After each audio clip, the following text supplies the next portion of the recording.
அப்படிங்கிறத நீங்கள் ப்ரிப்பேர் பண்ணணும். ஓனாக நீங்கள் எப்படி ப்ரிப்பேர் பண்ணணும் அப்படிங்கிறதுக்கு நான் உங்களுக்கு சொல்லிக் கொடுத்தேன். ஸோ அதே மாதிரி நீங்கள் படிச்சுக்கணும். என்ன சொல்லியிருக்காங்க அப்படின்னு சொல்லிட்டு, தம்பி வாங்க இந்த மட்டும் எடுத்து வச்சுருங்க, ஓரமாக கூட எடுத்து வச்சுருங்க, யூஸ் ஆகல. ஸோ டெல்லி செங்கோட்டை அப்படிங்கிறதுல கார் வெடிப்பு, நமக்கு இது வந்து ஒரு நியூஸ், இது ஒரு நியூஸாக தெரிஞ்சுக்கிட்டோம். இப்போ இதிலேருந்து நம்ம எவ்வளோ விஷயங்களை அப்டேட் பண்ணலான்னு பார்க்கலாம். இதுலேருந்து நம்ம எவ்வளோ விஷயங்கள் அப்டேட் பண்ணலாம். முதல்ல டெல்லிங்கிற ஒரு வார்த்தை, அடுத்து செங்கோட்டை அப்படிங்கிற ஒரு வார்த்தை புரிஞ்சுக்கலாம். அது ரெண்டுமே நமக்கு வந்து, ஸோ டெல்லின்னு எடுத்துக்கிட்டீங்கன்னா அது இந்தியன் பாலிட்டியை எடுத்துக்கலாம், இந்தியன் ஜியோகிராஃபியை எடுத்துக்கலாம், இந்தியன் பாலிட்டியை எடுத்துக்கலாம், இந்தியன் ஜியோகிராஃபியை எடுத்துக்கலாம். செங்கோட்டை அப்படிங்கிறத இந்தியன் ஹிஸ்ட்ரியை எடுத்துக்கலாம், ஐஎன்எம் எடுத்துக்கலாம், பாலிட்டி எடுத்துக்கலாம். ஹிஸ்ட்ரி இருக்கு, ஐஎன்எம் இருக்கு, பாலிட்டி இருக்கு. புரியுதா நான் பேசுறது? இப்படிதான் நீங்க பார்க்கணும். நம்முடைய பார்வை, நான் சொன்ன ஆஸ்பிரண்டோட பார்வை. இது நார்மலா பார்க்குறவங்களுக்கு ஒரு நியூஸ், செங்கோட்டை அப்படிங்கிற இடத்துல கார் வெடிச்சிருச்சான், குண்டு வெடிச்சிருச்சான் அப்படிங்கிறது பொதுவாக பார்ப்பாங்க. ஸோ நம்ம பார்க்கறது என்ன சார் அப்படின்னு சொல்லி பார்த்தீங்கன்னா, இதை வந்து நம்ம ஹிஸ்ட்ரியாக பார்க்கணும், பாலிட்டியாக பார்க்கணும், எக்கனாமிக்காக பார்க்கணும், ஐஎன்எம்மாக பார்க்கணும். அப்போ ஹிஸ்ட்ரியில் என்ன, ஃபர்ஸ்ட் டெல்லிங்கிறது இந்தியன் பாலிட்டி என்ன இருக்கு? டெல்லியில் தானே நம்முடைய பார்லிமெண்ட் இருக்கு, டெல்லியில் தானே நம்முடைய உச்ச நீதிமன்றம் இருக்கு. பேசுங்க. டெல்லி தானே நம்முடைய கேபிட்டல் சிட்டி, டெல்லி தான் நம்முடைய கேபிட்டல் சிட்டி. இந்த மாதிரி விஷயங்கள் இருக்கு. ஆனா பிரிட்டிஷ் இந்தியாவில் 1911 வரை, 1911 வரை யார் இருந்தா அப்படின்னு கேட்டா கல்கட்டா தான் இருந்துச்சு. 1911 வரை நம்ம இதை வந்து பாடத்தில் படிப்போம்.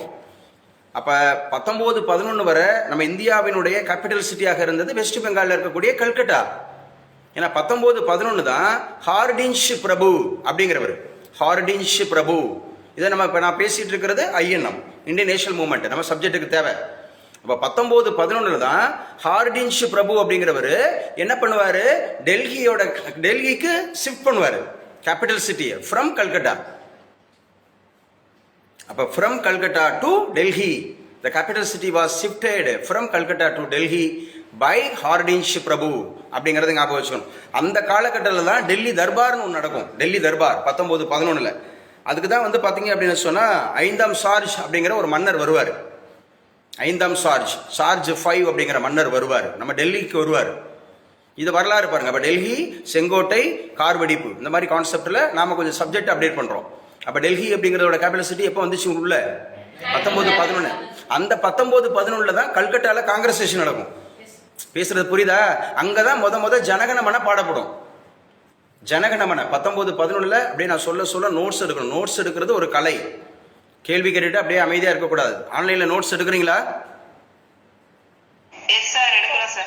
ஸோ ஆன்லைனில் நோட்ஸ் எடுக்கணும். அப்படியே பேசிகிட்டே இருக்கும்போது நீங்கள் நோட்ஸ் எடுத்துகிட்டே வரணும். என்ன கூடுதல் விஷயம், ஹிஸ்ட்ரி பேசுவேன், பாலிட்டி பேசுவேன், எக்கனாமிக்ஸ் பேசுவேன், ஐஎன்எம் பேசுவேன், கரண்ட் அஃபேர்ஸ் தான். பட் நமக்கு தேவை சப்ஜெக்ட் அப்டேஷன்ஸ். இதை நான் வந்து சப்ஜெக்டாக பார்க்கும்போது ஆல்ரெடி நம்ம வந்து இதை பற்றி கேள்விப்பட்டிருக்கோமே அப்படிங்கிறது உங்களுக்கு ரீச் ஆகும். அப்போ 1911 கல்கட்டா அப்படிங்கிறது தான் கேபிட்டல் சிட்டி இருந்துச்சு. 1911 டெல்லிக்கு மாறிச்சு, ஹார்டின்ஜ் பிரபு மாத்தினாரு. ஸோ அப்போ டெல்லி தர்பார் நடக்குது, 5ஆம் சார்ஜ் வர்றாரு. அதே 1911 கல்கட்டாவில் ஒரு காங்கிரஸேஷன் நடக்குது. அந்த காங்கிரஸேஷன் அப்படிங்கிறது வந்து பார்த்தீங்க அப்படின்னு சொன்னால் ஜனகணமன பாடுறாங்க. ஜனகணமன பாடுறது யாரு? ரவீந்திரநாத் தாகூர். எந்த மொழியில பாடுறாரு? வங்க மொழியில பாடுறாரு, பெங்கால் அந்த மொழியில தான் பாடுறாரு. இங்கே ஏன் சார் இதில் இன்னொரு கூடுதல் விஷயம் என்னன்னா, அந்த 1911 புரிஞ்சுக்கிட்டீங்கன்னா, இங்கே இந்த பார்ட்டிஷனா பெங்கால் ஒன்றும் இருக்கும் 1905. அதாவது பார்ட்டிஷனா பெங்கால் அப்படின்னு சொன்னால் இந்த வெஸ்ட் பெங்கால், ஈஸ்ட் பெங்கால்னு ரெண்டாக பிரிச்சிருப்பாங்க. முஸ்லீம்கள் பூரா இருக்கிறத வந்து ஈஸ்ட் பெங்கால்னும், இந்த ஹிந்துஸ் அதிகமாக இருக்கக்கூடிய ஏரியாவில் பூரா வெஸ்ட் பெங்கால்னு பிரிச்சிருப்பாங்க. அந்த பார்ட்டிஷனா பெங்கால் அப்படிங்கிறது கர்ஷன் பிரபுவோட பீரியடில். அதை அவங்க ரெண்டு பேரும் ஒன்று கூடுனது இந்த 1911. நீங்கள் எப்படி அசோசியேட் பண்ணி படிச்சுக்கலாம். ஸோ இந்த ஒன்று கூடுனதுனால எல்லாருக்கும் அந்த பேட்ரியாட்டிக் சாங் பாடியிருக்காங்க, நேஷனல் ஆந்தம் பாடியிருக்காங்க அப்படிங்கிறத தெரிஞ்சுக்கலாம். கொஞ்ச நாளைக்கு முன்னாடி பார்த்தோம்ல, நவம்பர் 7 பார்த்தோம்ல. நவம்பர் 7 என்னது? 1875. நவம்பர் 7 1875 அப்படிங்கிறது வந்தே மாதரமா இயற்றப்பட்டதா? ஆனந்த மடமா? பக்கிம் சந்திர சட்டர்ஜியா? அதோட 150வது வருஷம் பார்த்தோமா? இந்த வருஷம் 2025 நவம்பர் 7 150வது வருஷம். இப்போ இதில் இன்னொரு விஷயம் அடிஷனல் நீங்கள் தெரிஞ்சுக்கிறதா இருந்தா, இந்த 1950 ஜனவரி 24 தான் நேஷனல் ஆந்தமும் நேஷனல் சாங்கும் நம்முடைய இந்தியன் கான்ஸ்டிடியூஷனால ஏற்றுக்கொள்ளப்பட்டுச்சு. எந்த வருஷம்? 1950. எந்த டேட்ல? ஜான் 24. யாரு? National anthem, national song. National ஆந்தம்ங்கிறது வந்தே மாதரம், சரி நேஷனல் சாங்கிறது. நேஷனல் ஆந்தம்ங்கிறது தான் ஜனகணமன. இப்போ சொல்லுங்க, பவானி ட்ரை பண்ணுமா, நம்முடைய ஜனகணமன அப்படிங்கிறது எப்போ பாடப்பட்டுச்சு? பார்த்தே சொல்லலாம். 1911 எந்த கல்கட்டா எந்த காங்கிரஸ் செஷன்ல? கல்கட்டா காங்கிரஸ் செஷன்ல பாடினது யாரு? ரவீந்திரநாத் தாகூர். அங்க யாரு ரெண்டு பேரும் ஒண்ணு கூட்டினாங்க? West Bengal and East Bengal. அந்த பார்ட்டிஷன் ஆஃப் பெங்கால் அப்படிங்கிறது கேன்சலேஷன் ஆகுறது. பார்ட்டிஷன் ஆஃப் பெங்கால் அப்படிங்கிறது கேன்சலேஷன் ஆகுறது. நீங்க நல்லா புரிஞ்சுக்கிட்டீங்கன்னா, பேர் என்னமா? ரூபினா. நல்லா புரிஞ்சுக்கிட்டீங்கன்னா, இந்த இடத்துல அந்த ஈஸ்ட் பெங்கால் வெஸ்ட் பெங்கால்னு பார்ட்டிஷன் ஆஃப் பெங்கால் பிரிஞ்சிச்சுல 1911, சாரி 1905. அதுதான் இன்னைக்கு ரெண்டு நாடா இருக்கு. ஒன்று வெஸ்ட் பெங்கால் அப்படிங்கிற நம்ம நாட்டில் இருக்கு, இன்னொன்று ஈஸ்ட் பெங்கால் அப்படிங்கிறது இன்னைக்கு வந்து பங்களாதேஷா இருக்கு. ஈஸ்ட் பெங்கால்ன்றது என்னவா இருக்கு? பங்களாதேஷா இருக்கு. இதெல்லாம் முக்கியமானது. பங்களாதேஷ் அப்படிங்கிறத ஞாபகம் வச்சுக்கணும். இதில் இன்னொரு விஷயத்த சொல்லிக்கிறேன். இதோட ஜியாகிரபிக்கில் ஒரு எக்ஸ்டென்ஷன் இருக்கனால தெரிஞ்சுக்கங்க. இந்தியாவோட எந்த நாடு அதிகமான எல்லைகளை பரப்பளவை கொண்டு இருக்கிறது எல்லையில அப்படின்னு கேட்டால் பங்களாதேஷ் தான். கொஞ்சமா இருக்கிறது ஆப்கானிஸ்தான். கேட்பாங்க, அதிகமான எல்லைகளை கொண்டு இருக்கிறது பங்களாதேஷ் நம்ம பரப்பளவுல. பக்கத்தில் பங்களாதேஷ் வந்து பெரிய அந்த மாதிரி இருக்கு பங்களாதேஷ் அப்படிங்கிறது. ஆனால் கொஞ்சமா வச்சிருக்கிறது யாருன்னு கேட்டால் ஆப்கானிஸ்தான் இருக்கு.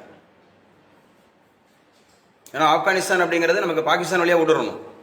பாகிஸ்தான் ஆப்கானிஸ்தான் அந்த மாதிரி நமக்கு சொன்ன பஞ்சாப், இந்த வெஸ்ட் பஞ்சாப் அப்படின்னு சொல்லுவோம். ஆனால் இவங்க பங்களாதேஷ் அப்படிங்கிறவங்க நம்ம வெஸ்ட் பெங்கால் வழியாக வரணும். பங்களாதேஷ்ங்கிறவங்க வெஸ்ட் பெங்கால். அதனாலதான் இந்த சிஏ அப்படின்னு ஒரு ஆக்ட் வரும்போது கூட ஊடுருவல் இருக்கு. யாரு யார் எதன் வழியா? பங்களாதேஷ் வழியா? பங்களாதேஷ்ல இருந்து நம்ம வெஸ்ட் பெங்கால் வழியா அப்படின்னு மாதிரி பிரச்சனை எல்லாம் வந்துச்சு. இப்ப நம்ம பேசிட்டோம். டெல்லி பேசிட்டோமா? டெல்லிங்கிறதோட பழைய பேர் கேட்டாங்கன்னா இந்திரபிரஸ்தா.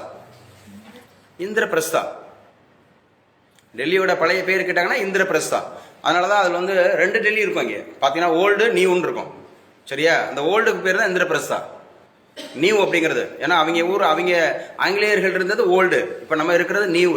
நியூ டெல்லின்னு தான் நம்மளுடைய கேபிட்டல் சிட்டி. நியூ டெல்லி அப்படிங்கிறது நம்மளுடைய கேபிட்டல் சிட்டி. அங்கே தான் நமக்கு பார்லிமெண்ட் இருக்கு, அங்கே தான் நமக்கு உச்சநீதிமன்றம் இருக்கு. ஸோ தான் ஹார்ட் ஆஃப் தி சிட்டி அப்படி சொல்றோம். ஸோ இந்த டெல்லி அப்படிங்கிறத ஞாபகம் வச்சுக்கிட்டீங்கன்னா அது யூனியன் பிரதேசமாகவும் இருக்கு, ஸ்டேட்டாகவும் இருக்கு. பேசுற புரியுதா? யூனியன் பிரதேசமாகவும் இருக்கு, ஸ்டேட்டாகவும் இருக்கு. அப்படி எத்தனை ஸ்டேட் இருக்கு அப்படின்னு கேட்டால் நம்ம இந்தியா பொறுத்தவரை 3 இருக்கு. ஒன்று டெல்லி, இன்னொன்று புதுச்சேரி, இன்னொன்று காஷ்மீர். 3 வந்து state as well as UT. State as well as UT அப்படிங்கிற மாதிரி 3 இருக்கு. ஸ்டேட்டாவும் இருக்கு, பிளஸ் வந்து அந்த மாதிரி டெல்லி இருக்கு, பிளஸ் வந்து யூனியன் பிரதேசமா இருக்கு, ஸ்டேட்டா இருக்கு. அதே மாதிரி புதுச்சேரி, புதுச்சேரியும் ஸ்டேட்டா இருக்கு, யூனியன் பிரதேசமா இருக்கு. அதே மாதிரி ஜம்மு காஷ்மீர் ஸ்டேட்டாவும் இருக்கு, யூனியன் டெரிட்டோரியா இருக்கு. என்னங்க அது ஸ்டேட்டாவும் இருக்கு, யூனியன் டெரிட்டோரியாவும் இருக்கு? என்ன பவானி, ஸ்டேட்டாவும் இருக்கு, யூனியன் டெரிட்டோரியா இருக்குன்னா என்ன அர்த்தம்னா, அங்க மக்களால் தேர்ந்தெடுக்கப்பட்ட முதலமைச்சர் இருப்பாரு, குடியரசுத் தலைவரால் நியமிக்கப்பட்ட லெப்டினன்ட் கவர்னர்னு ஒருத்தர் இருப்பாரு. இங்க மத்திய அரசும் மாநில அரசும் இணைந்து இருக்கும் அதோட ஆட்சி முறை. அதான் அந்த union territory as well as state. அவங்கள தன்னிச்சையெல்லாம் முடிவெடுக்க முடியாது. இப்ப தமிழ்நாடு மாதிரி கிடையாது புதுச்சேரி. பேசுற புரியுதா? அங்க லெப்டினன்ட் கவர்னர் அப்படிங்கிறவர் யாரால அப்பாயின்மெண்ட் செய்யப்பட்டிருப்பாரு? பிரசிடென்டால. அவரும் உள்ள இருப்பார், ஆட்சியாளர் மாதிரி இருப்பாரு. புரிஞ்சுக்கிட்டீங்களா? டெல்லியை பத்தி புரிஞ்சுக்கிட்டா? அதே மாதிரி யூனியன் டெரிட்டோரியில டெல்லிக்கு மட்டும்தான் ஒரே ஒரு உயர் நீதிமன்றம் இருக்கு, வேற எந்த யூனியன் டெரிட்டோரிக்கும் கிடையாது. இப்ப பார்த்தா ஜம்மு காஷ்மீர் அப்படிங்கறத நம்ம எடுத்துக்கலாம். இப்ப ரீசெண்டா ஏன்னா இல்லையா அந்த மாதிரி எடுத்துக்கலாம். எத்தனை உயர் நீதிமன்றம் இருக்கு? நம்ம ஏற்கனவே பேசியிருக்கோம். 25 இருக்கு. தமிழ்நாட்டில் 25 இருக்கு மொத்தம். சாரி, இந்தியாவில் 25 ஹைகோர்ட்ஸ் இருக்கு. ஸோ அப்போ ஞாபகம் வச்சுக்கிட்டீங்கன்னா it is also very very important. அப்போ ஒரே ஒரு லைன்ல தான் இருக்கும். டெல்லி, செங்கோட்டை அருகே கார் வெடிப்பு. இப்போ டெல்லி தான் முடிச்சிருக்கோம். இப்போ நம்ம பேசுனது டெல்லி தான் முடிச்சிருக்கோம். அதுவுமே நான் கட் ஷார்ட் பண்ணி ரொம்ப முக்கியமானதான் சொல்லியிருக்கேன். நிறைய இருக்கு டெல்லியை பத்தி பார்த்தா, நிறைய இருக்கு. ஆனால் நான் கட் ஷார்ட் பண்ணியிருக்கேன், ரொம்ப இம்பார்ட்டன்ட் மட்டும் சொல்லியிருக்கேன். இப்படி தான் நீங்க படிக்கணும். இப்போ கூட நீங்கள் இப்போ காய்வெளியாக இருக்கட்டும், உங்கள் ஒரு செட்டு முடிச்சவங்களுக்கு இப்போ நான் பேசுனதெல்லாம் தெரியும். ஓ, இது எங்கெங்கேயோ பார்த்துருக்கோம், பேசியிருக்கோம்னு தெரியும். புதுசாக இருக்கிறவங்க நீ நடத்துனதுக்கப்புறம் இந்த இடம்லாம் அசோசியேட் பண்ணி படிக்கணும், புதுசாக இருக்கிற எல்லாரும். இப்போ அடுத்து செங்கோட்டை போமா? இந்த செங்கோட்டை அப்படிங்கிறது வந்து நமக்கு முக்கியமாக என்ன சொல்லுவாங்க அப்படின்னு சொல்லி பார்த்தீங்கன்னா, இது ஷாஜஹான் அப்படிங்கிறவர் முகலாய பேரரசில் இதில் வந்து பார்த்தீங்கன்னா இந்த செங்கோட்டை அப்படிங்கிறத கட்டியிருப்பாரு. ஏன்னா நமக்கு புரிஞ்சுக்கிட்டீங்கன்னா, அக்பர் அப்படிங்கிறது பூராமே எந்த கல் பயன்படுத்தி இருப்பாரு, ஷாஜஹான் எந்த கல் பயன்படுத்தி இருப்பாருன்னு கேட்பாங்க. அக்பர் எல்லாமே வந்து பார்த்தீங்கன்னா ரெட்டு பயன்படுத்தி இருப்பாரு. அக்பர் எல்லாம் ரெட்டு. ஸோ அதே மாதிரி ஷாஜஹான் எல்லாமே ஒயிட் மார்பிள்ஸ். ஏன்னா தாஜ்மஹாலை கட்டினது யாரு? ஷாஜஹான். அது என்ன மார்பிள்ஸ்? White marbles. அதே இந்த செங்கோட்டை அப்படிங்கிற சொல்லக்கூடியது ஷாஜஹான் தான். ஷாஜஹானை பத்தி சொல்லும்போது சொல்லுவாங்க, இவர் வந்து பொறியாளர்கள் அப்படின்னு சொல்றாங்களே, என்ஜினியர்ஸ், அதுல வந்து எம்பரர், பேரரசர். சரியா? ஆனா ஆர்கிடெக்ட் அப்படிங்கிறதுல வந்து அவர் இளவரசர், தி பிரின்சஸ் ஆஃப் ஆர்கிடெக்ட், கட்டிடக்கலையின் இளவரசர். ஆனா பொறியாளர்களின் பேரரசர் யார சொல்லுவாங்க? ஷாஜஹான்னு சொல்லுவாங்க முகல்ஸ்ல. கட்டிடக்கலையில் அவர் வந்து பார்த்தீங்கன்னு சொன்னால் இது பிரின்சஸ், அவர் வந்து இளவரசர். கட்டிடக்கலையில் அவர் இளவரசர், ஆனால் பொறியாளர்கள் அப்படிங்கிறதுல ஒரு பேரரசர். ஏன்னா ரொம்ப முக்கியமாக ஞாபகம் வச்சுன்னா நிறைய கட்டிடக்கலையை கட்டினவர் வந்து அதில் ஒன் ஆஃப் தி ஒண்டர் அப்படிங்கிறது வந்து பார்த்தீங்கன்னா நமக்கு தாஜ்மஹால். ஆக்ராவில் யமுனை ஆற்றங்கரையில் இருக்கக்கூடிய தாஜ்மஹால் வேர்ல்டு அந்த மாதிரி இருக்கக்கூடிய ஒரு ஒண்டராக இருக்குது, ஹெரிட்டேஜாக இருக்குது நமக்கு அப்படின்ற மாதிரி பார்க்குறோம். அப்போ செங்கோட்டை அப்படிங்கிறதுல தான் கொடியேற்றுவார் நம்முடைய பாரத பிரதமர் ஈச் அண்ட் எவ்ரி இயர். எப்போ சார் அப்படின்னு சொல்லி பார்த்தீங்கன்னா ஆகஸ்ட் 15. ஆகஸ்ட் 15 இருக்குல்ல, இங்கே 2 விஷயம் நல்லா ஞாபகம் வச்சுக்கணும். இன்டர்வியூ கொஸ்டின்ஸ் வேறு இருக்குதுல்ல. ஃப்ளாக் ஹைஸ்டிங்னா என்ன, ஃப்ளாக் அன்ஃப்ளர்டு அப்படின்னா என்னன்னு கேட்பாங்க. அதாவது கொடி ஏற்றுறதுன்னா என்ன, புரியுது நான் சொல்றது? அதாவது கொடி ஏற்றுவாங்க, கொடி எல்லாத்துலேயுமே கொடி ஏற்றுறது தான். ஆனால் ஒரு இடத்துல வந்து பார்த்தீங்கன்னா முடிச்சு விட்டு அவுத்து விடுவாங்க இல்லையா, ரிபப்ளிக் டேல. நம்ம எப்போ வந்து ஃப்ரீடம் அப்படிங்கிறது வேற, ரிபப்ளிக்ங்கிறது வேற. அதனால தான் என்ன சொல்றாங்கன்னா செங்கோட்டையில் கொடி ஏற்றுறவர் யார் அப்படி சொல்லி பார்த்தீங்கன்னா பிரதமர், மக்களால் தேர்ந்தெடுக்கப்பட்ட அவர் பிரதிநிதி. ஆனால் ஜனவரி 26 ரிபப்ளிக்ல கொடியேற்றுறவர் யாருன்னு கேட்டாங்கன்னா அது வந்து பிரசிடென்ட். பேசுகிற புரிஞ்சுக்கணும், இதெல்லாம் முக்கியம். அது செங்கோட்டையில் கொடியேற்றுறது தான். செங்கோட்டையில் தான் குடியரசு சுதந்திர தினத்துக்கு கொடியேற்றுவாங்க. சுதந்திர தினத்துக்கு கொடியேற்றுறதுங்கிறது வந்து செங்கோட்டையில், அங்கே ராஜ்பாத்தில். எங்கே? ஜனவரி 26 அது ராஜ்பாத். ராஜ்பாத்துங்கிற பிளேஸில் கொடியேற்றுவாங்க. சிங்கிள் லைன் தான் இருக்கும் பாருங்க, இன்னும் நம்ம நிறைய பார்க்க வேண்டியிருக்கு பாருங்க. சரி, இந்த நிகழ்வு என்ன சார் நடந்திருக்கு டெல்லியில்? ஸோ டெல்லியில் செங்கோட்டை அருகே கார் வெடிச்சிருக்குது. அதில் 10 பேர் உயிரிழந்திருக்கிறாங்க, 24 பேர் காயமடைஞ்சிருக்கிறாங்க. ஸோ இது என்ன சார் நடந்திருக்கு அப்படின்னு பார்த்தீங்கன்னா அதுவும் பாருங்க, அச்சுறுத்தல் டெல்லியிலே நடந்திருக்கு, தலைமை அப்படிங்கிறதுலே நடந்திருக்கு. இது பயங்கரவாதிகளின் வெடிகுண்டு தாக்குதலா என்பது குறித்து காவல்துறையினர் விசாரித்து வருகின்றனர். தேசிய பாதுகாப்பு படையினரும் தேசிய புலனாய்வு முகமை NIA அப்படின்னு சொல்லுவோம், national investigation agency, NIA national investigation agency, அவங்களும் இதை வந்து இது பண்றாங்க. அதே போல தேசிய பாதுகாப்பு படை நேஷனல் அப்படிங்கிற டிஃபென்ஸ் ஃபோர்ஸ் NDF அப்படின்னு சொல்லுவோம், NDF நேஷனல் டிஃபென்ஸ் ஃபோர்ஸ், அவங்களும் இந்த சம்பவத்தை குறித்து என்ன பண்ணிட்டு இருக்காங்களாம். ஸோ எங்கே நடந்திருக்கு? டெல்லியில் நெரிசல் மிக்க செங்கோட்டை பகுதியிலிருந்து 150 மீட்டர் தூரத்தில் லால் கிலா மெட்ரோ ரயில் நிலையம், லால் கிலா அப்படிங்கிற ஒரு மெட்ரோ ரயில் நிலையத்துக்கு பக்கத்தில் தான் இது நடந்திருக்கு அப்படிங்கிறது முக்கியமானதாக பார்க்கப்படுது. இது முக்கிய எல்லா செய்தித்தாள்களிலும் முக்கியமாக இடம்பெற்றிருக்கு. ஆன்லைனில் கிளாஸ் போயிட்டு இருக்கா இல்லை கட் ஆயிடுச்சா? இருக்கோம் சார், கிளாஸ்ல இருக்கோம். ஸோ கிளாஸ் இருக்கு அப்படிங்கிறத ஞாபகம் வச்சுங்க. ஸோ உங்களுக்கு போர்டு ரீச் ஆகுதுல, ஆஃப்லைனில் போர்டு ரீச் ஆகுதுல, பார்த்துங்க. இந்த நியூஸ் அப்படிங்கிறத பார்த்துருக்கோம். அடுத்து பாருங்களே கொடுத்துருக்காங்க, முல்லை பெரியாறு அணையில மத்திய கண்காணிப்பு குழுவினர் ஆய்வுன்னு சொல்லியிருக்காங்க. எழுதி வச்சுக்க, முல்லை பெரியாறு டேம், முல்லை பெரியாறு டேம் அப்படிங்கிறத ஞாபகம் வச்சுங்க. ஸோ இந்த முல்லை பெரியாறு டேம் அப்படின்றத நம்ம படிக்கும்போது முதல்ல ஞாபகம் வச்சுக்கணும், இது எந்த மாவட்டத்தில் எந்த மாநிலத்தில் இருக்குன்னு கேட்டாங்கன்னா கேரளாவில் இடுக்கியில், கேரளா அப்படிங்கிறதுல இடுக்கி அப்படிங்கிற மாவட்டத்தில் தான் இது இருக்கு. கேரளாவில் இருக்கு, இடுக்கியில் இருக்கு. இந்த முல்லை பெரியாறு அணை அப்படிங்கிறத கட்டினது யாரு சார் அப்படின்னு கேட்டா colonel William John Pennycuick. Colonel William John Pennycuick. அதான் இந்த Mullai Periyar dam was built by யாரால அப்படின்னு கேட்டா colonel William John Pennycuick. Colonel William John Pennycuick இவர் தான் அதை கட்டினார். Colonel William John Pennycuick தான் கட்டினார் முல்லை பெரியாறு டேம் கேரளாவில். சரியா? இது மாநிலங்களுக்கு எந்தெந்த மாநிலங்களுக்கு பயன்படுகிறது அப்படின்னு கேட்டால் கேரளா, நம்ம தமிழ்நாடு, கேரளாண்டு தமிழ்நாடு இதுக்கு பயன்படுகிறது அப்படின்னு சொல்லி ஞாபகம் வச்சுக்கணும். முல்லை பெரியாறு அது வந்து இடுக்கி மாவட்டத்தில் இருக்கு. இந்த அணை அப்படிங்கிறது வந்து பார்த்தீங்கன்னு சொன்னால் ஸோ அதோட கொள்ளளவு அப்படிங்கிறத உயர்த்தணும் குறைக்கணும் அப்படிங்கிற மாதிரி மத்திய கண்காணிப்பு குழு வந்து ஆய்வு பண்ணியிருக்கிறாங்க அப்படிங்கிறத ஞாபகம் வச்சுங்க. சரியா? இதில் ஒரு கொஸ்டின் கேட்பாங்க, இந்தியாவை பொறுத்தவரை எந்த இரிகேஷன்ஸ் நீர்ப்பாசனம், எந்த நீர்ப்பாசனம் யார் இந்தியாவோட நீர்ப்பாசனத்துறையின் தந்தை யாரு? Sir Arthur cotton. படிச்சிருக்கோம் இதெல்லாம். சர் ஆர்தர் காட்டன் இவர் தான் நீர்ப்பாசனத்துறையின் தந்தை, த ஃபாதர் ஆஃப் இரிகேஷன். தம்பி இந்த அக்ரிகல்ச்சர் ஸ்டூடெண்ட்லாம் தெரிஞ்சு வச்சுக்கணும், முக்கியம் இது. சர் ஆர்தர் காட்டன் அப்படிங்கிறவர் முக்கியம், அவர் தான் நீர்ப்பாசனத்துறையின் தந்தை. ஏன்னா இவர் தான் என்ன பண்ணாரா, இந்த கல்லணை அப்படிங்கிறத ஆராய்ச்சி பண்ணாரு. கல்லணை இருக்குல்ல, கரிகால சோழனால் கட்டப்பட்டதா? பேசுங்க, ஏதா பேசுங்க. கல்லணை கட்டினவர் கரிகால சோழன் தானே. அவர் கட்டின அந்த இது அணையை வந்து அவர் வந்து ஆய்வுக்கு உட்படுத்தி அதுக்கு அவர் பேர் வைக்கிறாரு த கிராண்ட் டேம் சொல்லிட்டு, த கிராண்ட் அணைக்கட்டு. இந்த கிராண்ட் அணைக்கட்டுன்னு சொல்லி பேர் வைப்பார். பேர் வச்சுட்டு இன்னொரு முக்கியமான விஷயம், அவர் ஒரு அணையை கட்டுவார். தௌலீஸ்வரம் அணை அப்படின்னு சொல்லி ஒரு அணையை கட்டுவார். யாரு? சர் ஆர்தர் காட்டன் தௌலீஸ்வரம்ங்கிற அணையை கட்டுவார். தௌலீஸ்வரம் அணை அப்படிங்கிறது எந்த ஆற்றின் குறுக்கே கட்டப்பட்டது?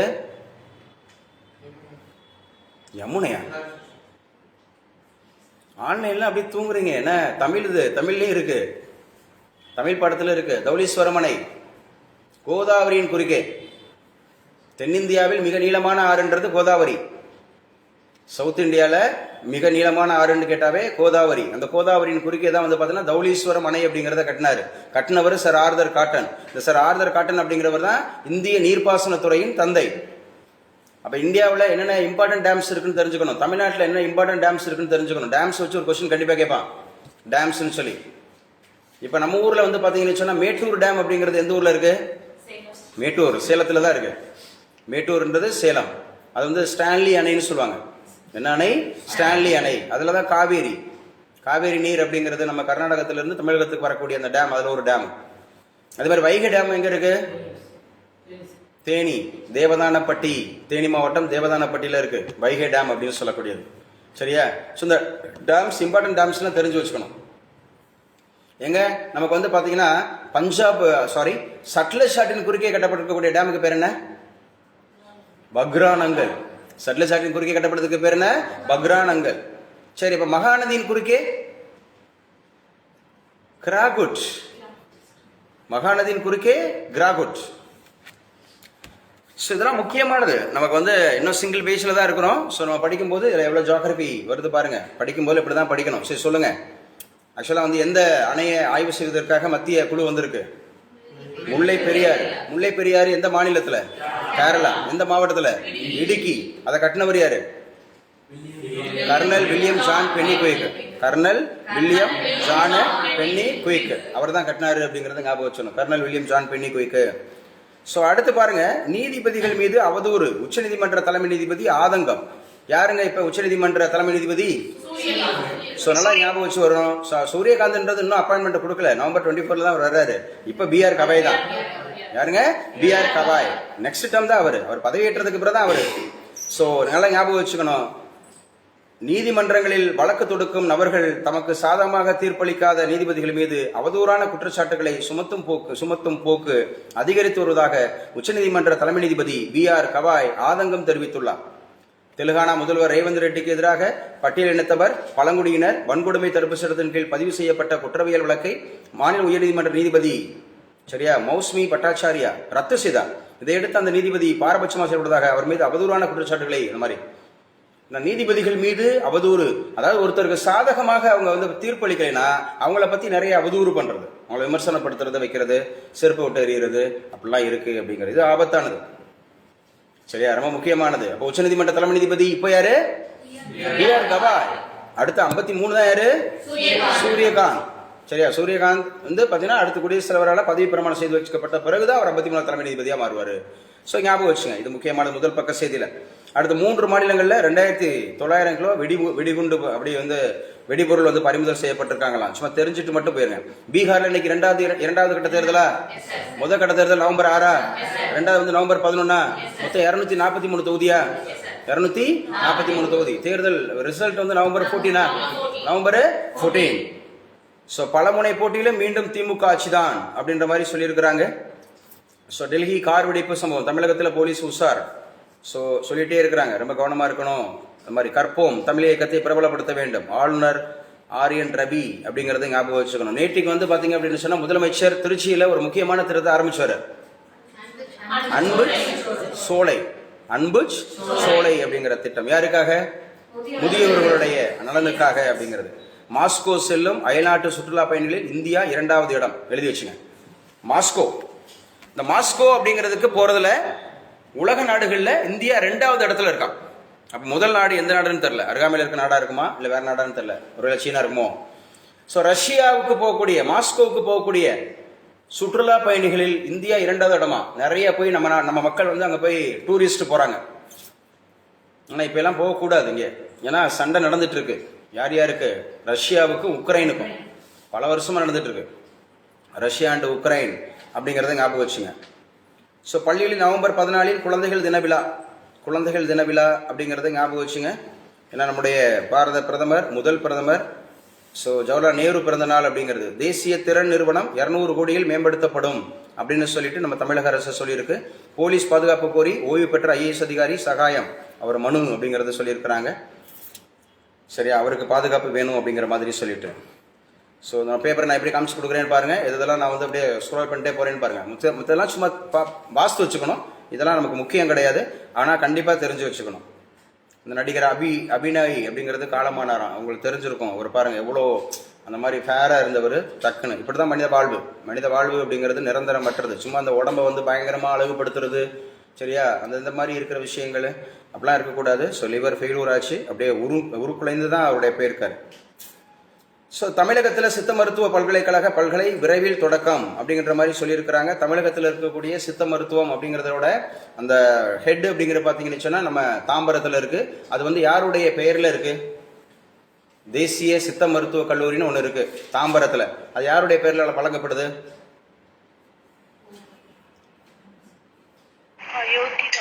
அயோத்திதாச பண்டிதர். அயோத்திதாச பண்டிதர் அவர் வந்து ஒரு சித்த மருத்துவர். அயோத்திதாச பண்டிதர் அப்படின்ற ஒரு சித்த மருத்துவர். ஸோ அவருடைய பெயரில் தான் வழங்கப்படுகிறது அப்படிங்கிறத ஞாபகம் வச்சுங்க, முக்கியமானது. ஸோ விரைவில் தமிழகத்தில் ஒரு சித்த மருத்துவ பல்கலைக்கழகம் விரைவில் தொடக்கம். யூனிவர்சிட்டி மதுரை மாவட்டம் திருப்பரங்குன்றத்தை அடுத்த தோப்பூர் புதுப்பட்டி பகுதியில் 70 கோடியில் அரசு ஹோமியோபதி மருத்துவக் கல்லூரி விடுதி புதிய கட்டிடத்துக்கான பூமி பூஜை அடிக்கல் நாட்டு விழா. எழுதி வச்சுங்க, இது முக்கியமானதுங்க. தமிழகத்தினுடைய சமீபத்திய சாதனைகள் அப்படிங்கிறது மெயின்ஸில் கேட்கும்போது இதெல்லாம் எழுதணும். ஸோ எந்த ஊரில்? தோப்பூர், மதுரை மாவட்டம். யார் இது?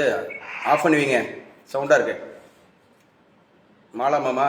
மதுரை மாவட்டம் திருப்பரங்குன்றத்தில் தோப்பூர் புதுப்பட்டி அப்படிங்கிற ஒரு பகுதியில் 70 கோடியில் அரசு ஹோமியோபதி மருத்துவக் கல்லூரி திறந்து வச்சுருக்காராம். ஸோ விரைவில் என்னது இந்த சித்த மருத்துவம் அப்படிங்கிறதுக்கும் ஒரு யூனிவர்சிட்டி திறக்கப்படும் அப்படின்னு சொல்லியிருக்காங்க. யூனிவர்சிட்டி திறக்கப்படும் அப்படின்னு சொல்லியிருக்கிறாங்க. ஸோ இன்னைக்கு கரண்ட் அஃபேர்ஸ், சீரழிவு கலாச்சாரத்துக்கு வழிவகுக்காதீர்கள் அப்படின்னு சொல்லியிருக்கிறாங்க. இந்த ஒரு கட்டுரை. பெரிய புராணத்தின் சிறந்தவர்களில் முதன்மையானவர் என்று கொண்டாடும் கொள்கைக்காக உயிர் நீத்த மெய்ப்பொருள் நாயனாரை சீரழிவு கலாச்சாரத்துக்கு வழிவகுத்து விட்டனர் என்று அரசியல்வாதிகள் விமர்சிப்பதை சகித்துக் கொள்ள முடியவில்லைன்னு சொல்றாரு. பெரிய புராணம் அப்படிங்கிறது சைவ இலக்கியம். பெரிய புராணம்ன்றது என்ன இலக்கியம்? சைவ இலக்கியம். ஏன்னா 63 நாயன்மார்கள். அந்த 63 நாயன்மார்கள் அப்படிங்கிறவங்க 12 திருமுறைகளை ஏற்றியிருப்பாங்க. 63 நாயன்மார்கள் அப்படின்னு சொல்லக்கூடியவங்க 12 திருமுறைகளை ஏற்றியிருப்பாங்க. அந்த 12ஆம் திருமுறை அப்படிங்கிறது தான் அந்த பெரிய புராணம். 12ஆம் திருமுறை அதை ஏற்றியவர், பெரிய புராணத்தை ஏற்றியவர் யாரு? சேக்கிலார். பெரிய புராணம் அப்படின்னாவே சேக்கிலார் அப்படிங்கிறத எடுத்துக்கணும். திருத்தொண்டர் அப்படிங்கிற புராணம், திருத்தொண்ட தொகை, அதே மாதிரி வந்து பார்த்தீங்க அப்படின்னு சொன்னா பெரிய புராணம் சேக்கிலார் அருளியது 12ஆம் நூற்றாண்டு, 12th செஞ்சுரியில் 12ஆம் நூற்றாண்டு. ஸோ கடைசி திருமுறை 12ஆம் திருமுறை அப்படிங்கிறத ஞாபகம் வச்சுக்கணும். உன்னையும் கொஞ்சம் கவனின்னு ஒரு கட்டுரை எழுதியிருக்காங்க. உன்னையும் கொஞ்சம் கவனி. எதுக்கு சார்? 5இல் ஒரு இந்திய குடும்பத்தில் பெரியவர்கள் அனைவரும் பருமனாக இருப்பதாகவும், 5ல் ஒரு இந்திய குடும்பத்தில் 5 குடும்பம் இருக்குன்னா அதுல ஒருத்தர் குண்டா இருக்காராம், உடல் பருமன், ஒபிசிட்டி. 4இல் ஒரு இந்தியர் தொந்தியுடன் காணப்படுவதாகவும் ஆய்வுகள் தெரிவிப்பதில் வியப்புடைய ஒன்றுமில்லை. உடல் நலனை பேண வேண்டிய காவல்துறையினிடையே பாதி பேரை முந்திக்கொண்டு அவர்களது வயிறு முன்னால் செல்வது அப்படின்னு சொல்லியிருக்காங்க. அதாவது ஹெல்த் இஷ்யூஸ் வராம பாத்துக்கிறேங்க. உடம்பை வளர்த்தேன் உயிர் வளர்த்தேனே யார் சொன்னா? நீங்க தான் சார். இப்பதானே சொன்னீங்க, எங்கிட்டே கேட்குறீங்க மறுபடியும். இது யார் சொன்னா அப்படி சொல்லி பார்த்தீங்கன்னு சொன்னா, நம்முடைய 10ஆம் திருமுறை எட்டினார்ல, இதே சைவ திருமுறைகள் 10ஆம் திருமுறை யாரு? திருமூலர். திருமந்திரத்தில் சொல்லியிருக்காரு. திருமூலர் திருமந்திரத்தில் சொல்லியிருக்காரு, உடம்பை வளர்த்தேன் உயிர் வளர்த்தேனே அப்படின்னு. பைபிள் கூட சொல்ல தெரியுமா? பைபிள் வந்து எச்சரிக்குது. எது சார்? பெருந்திண்டி அப்படி இருக்கக்கூடாதுங்கிறார். பெருந்திண்டினா என்னது? நிறைய திங்கிறது. அப்படின்னா அந்த தொந்தி வரதான் செய்யும். சரியா, வயிறு முன்னால தெரியதான் இருக்கும். நிறைய சாப்பிடக்கூடாதுன்றாரு. நிறைய சாப்பிடக்கூடாது அப்படின்னு சொல்லிட்டு பெருந்திண்டி அதெல்லாம் வந்து அவாய்ட் பண்ணுங்க. நெஞ்சு பொறுக்குதில்லையேன்னு ஒரு கட்டுரை எழுதியிருக்காங்க. நெஞ்சு பொறுக்குதில்லையே. விவசாயிகளுக்கு, விவசாய குடும்பத்தில் பிறந்தவர்களுக்கும் அந்த மரபு வழி பழக்கம் நன்கு தெரிந்திருக்கும். வயலானாலும் சரி வரப்பானாலும் சரி அங்கு நடந்து செல்பவர்கள் காலில் காலணி அணிந்து செல்வது கிடையாது. வீட்டிலிருந்து வயலுக்கு புறப்பட்டு செல்லும் போதோ கூட சிலர் காலணி அணியாமல் வெறுங்காலுடன் தான் நடந்து செல்வார்கள். உண்மை. இப்போ மைசெல்ஃப் அங்கெல்லாம் வந்து பார்த்தீங்கன்னா கிராமத்தில் தான் செருப்பே போட்டது கிடையாது. வயலுக்கு போகும்போது வைக்கும்போது அந்த மாதிரி செருப்புன்றது அணிஞ்சதே கிடையாது. சிறுவர்களோ பெரியவர்களோ நகர்ப்புற சகவாசம் உள்ளவர்களோ விவரம் தெரியாமல் வயல்வெளியில் காலையுடன் நடந்து செல்ல நேரிடலாம். அவர்கள் பெரியவர்களின் கண்டிப்புக்கு தப்ப முடியாது அப்படி மாதிரி சொல்லி வச்சிருக்காங்க. நெஞ்சு பொறுக்குது இல்லையேன்னு சொல்லிட்டு. ஸோ இந்த கட்டுரைகள்லாம் சும்மா தெரிஞ்சு வச்சுங்க. எப்போவுமே இந்த கார்ட்டூன் வந்து முக்கியமானு சொல்லியிருக்கேன். இந்த கார்ட்டூன் அதை கூட இப்போ போலீஸ் எக்ஸாமில் ஒரு கேள்வி கேட்டுதான் தெரியுமா? பாரதி தான் முத கார்ட்டூன் அறிமுகப்படுத்தினார் தமிழ்நாட்டில். பாரதி தான். அந்த பாரதி எந்த இதழில் முதல்ல அவர் வந்து இது பண்ணாருன்னு சொல்லி கேட்டிருந்தாங்க போலீஸ் எக்ஸாம்ல. இந்தியாங்கிற இதழில் பேசுங்க. இந்தியாங்கிற இதழில் தான் அவர் முதல் முறையாக இந்த கார்ட்டூன் அப்படிங்கிறத வரைஞ்சாரு. யாரு? பாரதி. ஆனா இந்த கார்ட்டூன் வந்து மதன் வரைவாரு. தினமணியில எப்பவுமே மதன் வரைவாரு. என்ன சார், தெருநாய்கள் பிரச்சனை, உன்னை ஒழிச்சு கட்டியே தீருவேன் மாநகராட்சி. ஏன்னா தெருநாய் வந்து பிரச்சனை நிறைய பேருங்க. நேற்று கூட ஒரு வீடியோ பார்த்தேன். ஒரு 5 நாய் வந்து துரத்துது. அவர் வேகமா ஓடுறாரு. அது மட்டும் தான் அந்த வீடியோல பதிவா இருக்கு சிசிடிவில. அடுத்து என்ன நடந்திருக்குன்னு பாருங்க. அவர் அந்த நாய் துரத்து வருதுன்னு சொல்லிட்டு வேகமா போனவர் ஒரு கல்லு தட்டி விழுந்திருக்கிறாரு. இப்போ ஒரு வாரத்துக்கு முன்னாடி அந்த நிகழ்வு நடந்திருக்கு. நேற்றுக்கு அவர் இறந்துட்டாரு. பலத்த அடிபட்டு. மேக்சிமம் வந்து பாத்தீங்கன்னு சொன்னா 2 வீலர் ஆக்சிடென்ட் வந்து ரோட்ல நடக்கிறது இந்த நாய்கள் நடக்கும். அது வாட்டுக்கு டம்முன்னு போய் முட்டும், அது வாட்டு எந்திரிச்சு ஓடிடும். ஆனா தலை அடிபட்டுரும், பிளஸ் கை கால் போயிடும், நிறைய பிரச்சனைகள் வரும். அதே மாதிரி தெருநாய் வந்து கடிக்குது இல்லையா, அந்த மாதிரி நிறைய இந்த மாதிரி இருக்கிறது ரேபிஸ். ஸோ இதெல்லாம் வந்து கவனமா பார்த்துக்கணும் அப்படி மாதிரி சொல்லியிருக்காங்க. நேற்றுக்கு ஒரு நாடோட நம்ம வந்து பாத்தீங்க அப்படின்னு சொன்னா ஒரு ஒப்பந்தம் போட்டோம். எந்த நாடு? அங்கோலா. இந்த நாடு அங்கோலா. இந்தியா அங்கோலா பொருளாதார உறவை வலுப்படுத்த எண்ணற்ற வாய்ப்புகள். அந்நாட்டு நாடாளுமன்றத்தில் திருப்பதி முர்மு உரை. ஏன்னா அங்கோலா நாட்டுக்கு போயிருக்காங்க அவங்க. நம்முடைய பிரசிடென்ட் வந்து அங்கோலா நாட்டுக்கு போயிருக்காங்க. SIR அப்படிங்கிறது ஏற்கனவே பேசிட்டோம். SIR what's expansion? SIR special intensive reformation அப்படிங்கிறத நம்ம ஏற்கனவே பேசிட்டோம். பள்ளிகளுக்கு புதிய பாடத்திட்டம் நவம்பர் 23-24 முக்கிய ஆலோசனை. ஸ்கூல் புக்கை மாற்ற போறாங்க. சரியா? தமிழகத்தில் விரைவில் பருவமழைக்காக மருத்துவ முகாம்கள். மருத்துவம்னாவே யார் வந்துருவா? எந்த அமைச்சர் வந்துருவாரு? மா சுப்பிரமணியன் தமிழ்நாட்டோட பப்ளிக் ஹெல்த் மினிஸ்டர் அப்படிங்கறத ஞாபகம் வச்சுங்க. லாலுவுக்கு எதிராக குற்றச்சாட்டு, பதிவு உத்தரவு டிசம்பர் 4 ஒத்திவைப்பு. லாலு பிரசாத் யாதவ் அப்படின்னு சொல்லக்கூடியவர் RJD தலைவராக இருக்கிறாருல்ல, யாரு? தேஜஸ்வி யாதவ். அவருடைய அப்பா முன்னாள் முதலமைச்சர் லாலு பிரசாத் யாதவ் அப்படிங்கிறது. திட்டமிடப்பட்ட இடையூறுகள் ஜனநாயகத்துக்கு நல்லதில்லை. மக்களவைத் தலைவர் ஓம் பிர்லா. எழுதி வச்சுங்க. யாருங்க? லோக்சபாவோட ஸ்பீக்கர் ஓம் பிர்லா. தற்போதைய லோக்சபாவோட ஸ்பீக்கர் யாரு அப்படின்னு கேட்டா ஓம் பிர்லா அப்படிங்கறத ஞாபகம் வச்சுக்கணும். ஹி இஸ் ஃப்ரம் ராஜஸ்தான்ல இருந்து கோட்டா அப்படிங்கிற பகுதியில இருந்து நமக்கு MP ஆனாரு. ராஜஸ்தான்ல கோட்டா அப்படிங்கிற இதுல இருந்து MP ஆனாரு அப்படிங்கறத ஞாபகம் வச்சுங்க. நல்லா டீட்டெயிலா படிங்க. மாலத்தீவு இந்தியா உதவியுடன் கட்டப்பட்ட விமான நிலையம் திறப்பு. பாதுகாப்பு படையினர் மீது கற்களை வீசி தாக்குவது சாதாரண நடவடிக்கை அல்ல, உச்சநீதிமன்றம். சரியா? இதெல்லாம் நல்லா ஞாபகம் வச்சுங்க என்னென்ன படிச்சிருக்கோம்னு சொல்லிட்டு. பீகார்ல இன்னைக்கு 2வது கட்ட தேர்தல் ஏற்கனவே பேசிட்டோம். உத்தரப்பிரதேசத்தில் அனைத்து கல்வி நிலையங்களும் வந்தே மாதரம் பாடல். அனைத்து வகுப்பறைகளும் வந்தே மாதரம் கூட்டாக பாட மத்திய அமைச்சர் அழைப்பு. எழுதி வச்சுங்க. யாருங்க? நம்ம இந்தியாவினுடைய கல்வித்துறை அமைச்சர், ministry of human resource development சொல்லுவோம், தர்மேந்திர பிரதான். தர்மேந்திர பிரதான் அப்படிங்கிறவர் தான் இந்தியாவினுடைய கல்வி அமைச்சர், ministry of human resource and development. நம்ம ஊர்ல எடுத்துக்கிட்டா 2 பள்ளி கல்வித்துறை இருக்கும், ஹையர் எஜுகேஷன் இருக்கும். பள்ளி கல்வித்துறைக்கு வந்து அன்பில் மகேஷ் பொய்யாமொழி அவர்கள், உயர்கல்வித்துறைக்கு வந்து கோவி செலியன் அவர்கள் அப்படிங்கறத ஞாபகம் வச்சுக்கணும். 70,000 இந்தியர்களுக்கு ரஷ்யாவில் பணி வாய்ப்பு. அடுத்த மாதம் புதின் வருகையின் போது ஒப்பந்தம். அப்பனா அது அடியால் கேட்கிறாங்க. 70,000 ஹியூமன் ரிசோர்ஸ் டெவலப்மெண்ட் வந்து தர்மேந்திர பிரதான் 70,000 இந்தியர்களுக்கு ரஷ்யாவில் பணி வாய்ப்பு. அடுத்த மாதம் புதின் வருகையின் போது ஒப்பந்தம். அடுத்த மாதம் அதிபர் வர்றாராம், நம்ம நாட்டுக்கு வராரு. அடுத்த மாசம் வராரு டிசம்பர்ல. ரஷ்ய அதிபர் விளாடிமிர் புதினின் அடுத்த மாத இந்திய பயணத்தின் போது ரஷ்யாவில் 70,000 இந்தியர்களுக்கு பணி வாய்ப்பை உறுதிப்படுத்துவது தொடர்பான ஒப்பந்தம் கையெழுத்தாகும் என்று எதிர்பார்க்கப்படுகிறது. ஏன்னா அவங்க அப்பவே பகிரங்கமா அறிவிப்பு கொடுத்தாங்க. ரஷ்யா, நீங்க எங்க ஊருக்கு வாங்க யாரா இருந்தாலும். காரணம் என்ன? அமெரிக்கா நான் வெளியே அனுப்புறேன்னு நம்ம தானே H1B விசா, அந்த H1B விசா அப்படிங்கறத ரத்து பண்ணாங்க. அந்த ரத்து பண்ணதுனால அநேகர் வந்து வெளியே போகக்கூடிய வாய்ப்பு. அப்ப நீங்க எங்க ஊருக்கு வாங்கன்றாங்க. இப்படி எங்கள் ஊருக்கு வாங்கன்ட்டு வரும்போது இப்போ ஃபியூச்சரில் என்ன நடக்கும் அப்படின்னு கேட்டால், இப்போ உலக நாடுகள் பூராமே வேலை வாய்ப்பு அதிகரிக்கிறாங்க.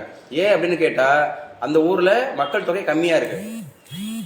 புரியுதா நான் சொல்றது? ட்ரோன் இயக்குனாலும் கூட ட்ரோனை இயக்குறதுக்கு ஒரு மனுஷன் வேணும்ல. பேசுறது புரியுதா? அணுகுண்டை வீசணுன்றதை அணுகுண்டை வீசுறதுக்கு மனுஷன் வேணும்ல. அந்த நிறைய வேணும், ஆட்கள் வேணும் அப்படிங்கிறதுனால எல்லையில் நின்று சுடணும்ல, அதுக்கு ஆள் வேணுன்றதுக்காக எடுக்கிறாங்க. 70,000 பேர் அப்படி போகிறாங்க, இந்தியர்களுக்கு வாய்ப்பு கொடுக்குறாங்க அப்படின்னு சொல்லிட்டு. இந்திய குடிமக்கள் முஸ்லீம்கள் வாக்குரிமைக்கு எந்த அச்சுறுத்தலும் இல்லை. முக்தார் அப்பாஸ் நக்வி அப்படின்னு சொல்லியிருக்காங்க. இதெல்லாம் ஞாபகம் வச்சுங்க. ரைட். வந்தே பாரத் ரயிலில் RSS பாடல் விசாரணைக்கு உத்தரவிட்ட கேரள அரசுக்கு பாஜக கண்டனம். ஸோ அபிஷேக் அதிரடி ஆந்திரத்துக்கு 2வது வெற்றி அப்படின்னு சொல்லியிருக்காங்க. காங்கேயன் சின்னத்தை அறிமுகம் செய்தார் துணை முதல்வர். எழுதி வச்சுங்க.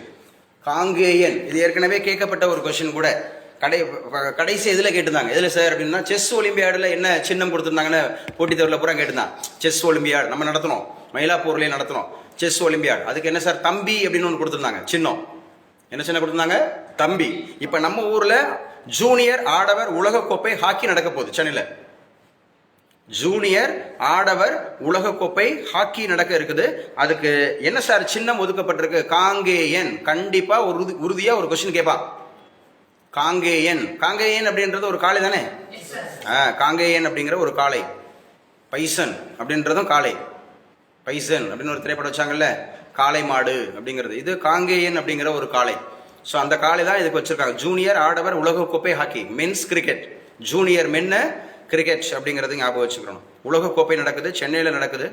யாருங்க நம்ம தமிழகத்தினுடைய விளையாட்டுத்துறை அமைச்சர்? உதயநிதி ஸ்டாலின் அவர்கள். விளையாட்டுத்துறை அமைச்சர் யாரு? உதயநிதி ஸ்டாலின் அவர்கள் அப்படிங்கிறத ஞாபகம் வச்சுக்கணும். ஸோ காங்கேயன் அப்படிங்கிறது இந்த சின்னம் ஒதுக்கப்பட்டிருக்கிறது ரொம்ப முக்கியமானது அப்படிங்கிறத பாருங்க. ஸோ அடுத்த நியூஸ், பிரேசிலில் தொடங்கியது பருவநிலை மாநாடு. என்ன சார் பருவநிலை மாநாடு நடக்குது அப்படிங்கிறத ஞாபகம் வச்சுங்க, எழுதி வச்சுங்க. இது எப்பவுமே இந்த பிரேசில் அப்படிங்கிறத ஞாபகம் வச்சுங்க. ஐநாவோட பருவநிலை மாநாடு COP30, COP COP அப்படின்னு சொல்லுவோம். கான்ஃபரன்ஸ் ஆஃப் அந்த மாதிரி மான்சூன். இந்த மான்சூனுக்காக ஒரு கான்ஃபரன்ஸ் நடக்குது.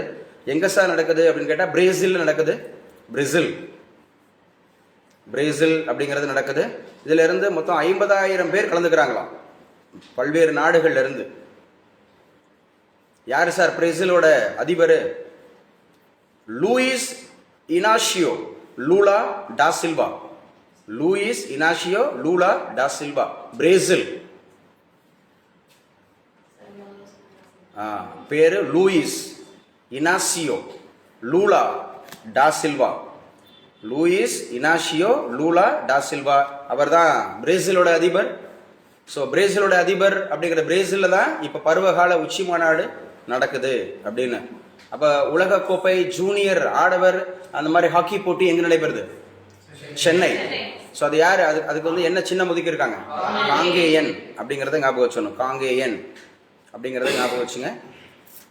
ஸோ அதுக்கப்புறம் ஈக்குவாடர் சிறை கலவரத்தில் 31 பேர் உயிரிழப்பு. மலேசியா படகு விபத்தில் 21 ரோஹிங்காயக்கள் உயிரிழப்பு. இந்த ரோஹிங்கியா அப்படிங்கிறது கேட்பாங்க. மியான்மரோட அகதிகள் இவங்கெல்லாம். மியான்மர் நாட்டிலிருந்து வரக்கூடிய முஸ்லீம்கள் இவங்க. ரோஹிங்கியா அப்படிங்கிறத ஞாபகம் வச்சுக்கணும். இவங்கெல்லாம் அகதிகள். ஏன்னா அங்கே பிரச்சனை இருக்கு மியான்மர்ல. மியான்மர்ல யாருக்கு பிரச்சனை இருக்குன்னு சொன்னா, அங்கு உள்ள புத்திஸ்ட் இருக்காங்கல்ல, அந்த புத்திஸ்டுகளுக்கும் இந்த இஸ்லாமியர்கள் இந்த ரோஹிங்கியாக்களுக்கும் பிரச்சனை இருக்குது. அதனால அவங்க வெளியேறாங்க. போவோம். அப்படி வெளியேறும்போது இந்த படகு விபத்து நடந்திருக்கு. ஸோ இறந்துருக்காங்க மலேசியா அப்படிங்கிறது நடந்திருக்கிறாங்க. இது இறந்துருக்கிறாங்க. ஸோ தமிழகம் முழுவதும் எத்தனை அன்புச்சோலை மையங்கள் ஏற்படுத்தப்பட்டுச்சு? 25 அப்படிங்கிறது ஏற்படுத்தப்பட்டது அப்படிங்கிறது ஞாபகம் வச்சுங்க. So current affairs over. இன்னைக்கு நடத்தினது நிறைய ரீகால் பண்ணியிருக்கேன். GK oriented, history, geography, polity, economics, even Tamil கூட நம்ம டிஸ்கஸ் பண்ணியிருக்கோம். ஸோ நிறைய டிஸ்கஸ் பண்ணியிருக்கோம். ஸோ இந்த கிளாஸ் அப்படிங்கிறது நல்லா கவனிச்சுங்க. ஸோ நெக்ஸ்ட் நேற்று கிளாஸ் அப்படிங்கிறது வந்து நம்ம இது முடிச்சிட்டோம்ல. என்ன முடித்தோம்? ஆவரேஜ் முடிச்சாச்சுல. ஆவரேஜ் உள்ள சம்ஸ் எல்லாம் முடிச்சாச்சு. ஸோ